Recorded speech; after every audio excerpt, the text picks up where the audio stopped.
सुबह सुबह bus stand पर डैडी सहमी सफेद साड़ी में लिपटी शून्य में ताकती दिया पर हर आने जाने वाली की निगाहें ठहरे रही थी। ठहरे भी क्यों ना, उसके चेहरे की पीली आभा और हाथों में लगी मेहंदी उसकी इस सफेद साड़ी से जो मैच नहीं कर रही थी।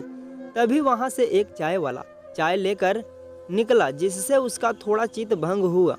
पर थोड़ी ही देर में एक बार फिर वो शून्य में ताकने लगी। इन 2 दिनों में ही उसकी जिंदगी क्या से क्या हो गई थी। 2 दिन पहले वो दुनिया की सबसे खुशनसीब लड़की थी, अपने मम्मी पापा की लाडली बेटी, जिसकी शादी उसके पसंद के लड़के विनय से हो रही थी। कितनी खुश थी वो, उसके चारों तरफ खुशियां ही खुशियां थी। विदाई में सभी लड़कियां दुखी तो हो ही जाती है, दुख तो उसे भी था अपने माँ बाप से बिछड़ने का।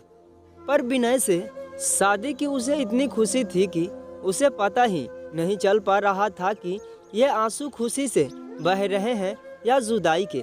उसके माँ बाप नाते रिश्तेदारों ने उसे हमेशा खुश और सौभाग्यवती रहने के आशीर्वाद के साथ भींगी पलकों से विदा किया। पर किसी को क्या पता था कि मेरा सौभाग्य बस कुछ घंटों का है।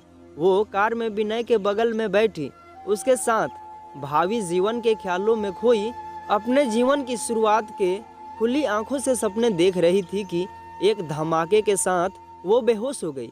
और जब होश आया उसकी जिंदगी बदल गई थी। उस कार एक्सीडेंट में वो तो बच गई, पर उसने अपने पति को खो दिया। वो कुछ घंटों की सुहागन बनकर अब विनय की विधवा बन चुकी थी। ससुराल में उसका स्वागत ढोल नगारों से नहीं बल्कि गगन भेदी चित्कारों के बीच हुआ। एक दिन पहले उसे जो शगुन की चूड़ियां पहनाई गई थी, उन्हें सभी ने मिलकर बड़ी बेरहमी से तोड़ दी थी। मंगल गीतों की जगह उसे अभागिन, उल्टा लक्ष्मी जैसी उपाधियों से नवाजते हुए सभी ये भूल गए थे कि जिस कार का एक्सीडेंट हुआ उसमें वो भी थी और चोटें उसे भी आई है। बस मौत ही तो नहीं आई थी उसे। मन पर लगे जख्मों से जिंदा लाश तो वो भी बन गई थी। इस हादसे की खबर उसके माँ बाप तक भी पहुंची थी। बेचारी अपनी फूल सी बेटी पर हुए इस वज्रपात को सुन दौड़े दौड़े आए थे। अपनी राजकुमारी की हालत देखकर माँ बाप का कलेजा मुंह को आ गया था।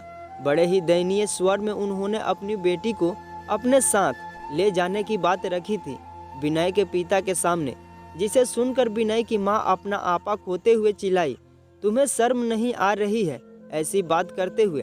अभी मेरे बेटे की चिता की आग ठंडी भी नहीं हुई और आप उसे यहाँ से ले जाने की बात कर रहे हैं। आपकी अभागी बेटी मेरे बेटे की सुहागन बन उसका साथ ना दे सकी, कम से कम विधवा के फर्ज तो पूरा करने दो।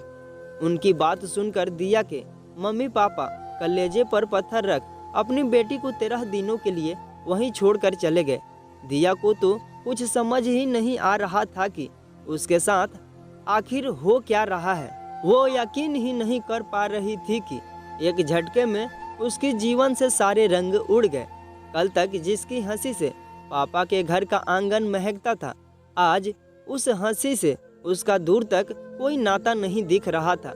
यूं ही खुद को एक समझने की कोशिश करते दिया को इस घर में 5 दिन हो गए थे।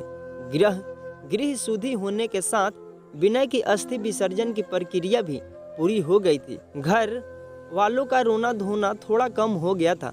ज्यादातर रिश्तेदार भी चले गए थे। अब बस विनय की बड़ी बहन, उनके पति ही बचे थे। उनके बच्चे भी अपने चाचा के साथ जा चुके थे। एक शाम दिया जब अपने कमरे में, जिसमें आज ही उसके लिए जमीन पर बिछौना लगाया गया था, लेटने जा रही थी, तभी उसकी छोटी ननद सुहानी घबराई सी कमरे में दाखिल हुई और आते ही ये बोली कि भाभी, अभी माँ जो दूध आपके लिए लेकर आएंगी, आप प्लीज उसे मत पीना। इतना कहे वो जितनी पूर्ति में आई थी उतनी ही पूर्ति में वापस चली गई।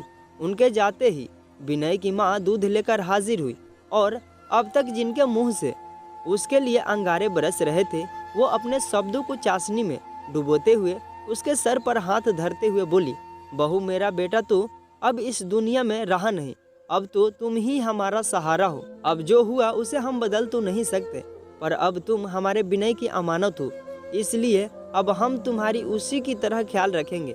इन 2-4 दिनों में ही तुम कितनी कमजोर हो गई हो, लो ये दूध पी लो, थोड़ी ताकत मिलेगी। दिया ने गिलास पकड़ तो लिया, पर उसके कान में ननद के शब्द गूंजे, भाभी दूध नहीं पीना।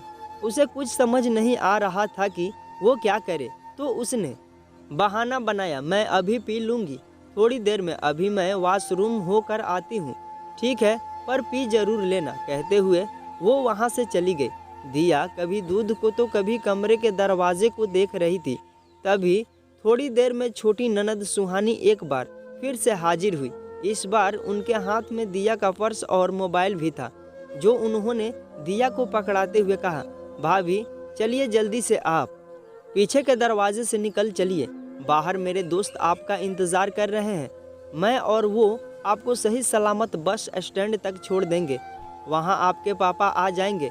मैंने उन्हें फ़ोन कर दिया है, पर उन्हें यहाँ पहुँचते पहुँचते सुबह हो जाएगी। जब तक यहाँ आपके साथ बहुत बुरा होने वाला है, चलिए जल्दी कीजिए। दिया कुछ समझती उससे पहले ही बाहर से विनय की माँ की आवाज़ सुनाई दी। तभी सुहानी ने उसके मोबाइल का रिकॉर्डिंग चालू कर दिया, उसे पकड़ा दिया। जाइए दामाद जी, बहू की नथ उतराई की रस्म पूरी कीजिए। विनय के ना रहने पर हम बहू को यूं ही तो इस घर में नहीं रख सकते। कल को उसका बाप अपनी बेटी को ले जाएगा, क्या पता कहीं और उसकी शादी कर दे, पर उससे पहले बहू का कुमार्य भंग होना बहुत जरूरी है, तभी तो वो सही मायनों में विधवा मानी जाएगी। आप मेरी बेटी की चिंता ना करें, मैंने उसे अपने कमरे में बंद कर दिया है, बहुत ज्ञान दे रही थी। आप बिल्कुल परेशान ना हो, मेरी बेटी आपको कुछ नहीं कहेगी, कहेगी तो मैं हूँ ना। और बहू को भी मैंने दूध में नींद की दवाई मिलाकर पिला दी है, अब तक तो वो सो भी गई होगी, तो आपको कोई परेशानी नहीं होगी। ये आवाज़ें सुनकर दिया को तो जड़ हो गई। तभी सुहानी ने उसे झंझोड़ते हुए कहा, माँ आ गई, भाभी आप पीछे की खिड़की से निकल जाइए, मैं अब आपके साथ नहीं आ रही। मैं माँ को रोकने की कोशिश करती हूँ, बाहर मेरे दोस्त खड़े हैं, वो आपको बस स्टैंड छोड़ देंगे। जब तक ये लोग आपको ढूंढते हुए वहाँ तक पहुँचेंगे, तब तक आपके पापा भी आ जाएंगे, पर प्लीज़ आप अकेले पुलिस के पास मत जाना, नहीं तो वो वापस आपको यहीं छोड़ जाएंगे, क्योंकि वहाँ माँ के भाई ही थानेदार हैं, जाओ जल्दी। विनय की माँ की आवाज़ अब बिल्कुल पास से आने लगी थी, तो उसने ना आव देखा ना ताव, और खिड़की से बाहर की तरफ छलांग लगा दी, जो एक गली में खुलती थी। वहाँ से वो लदर फदर भागती हुई मेन सड़क पर आ गई। वहाँ सुहानी के दोस्त खड़े तो थे, पर तभी उसे एक टैक्सी आती दिखाई दी।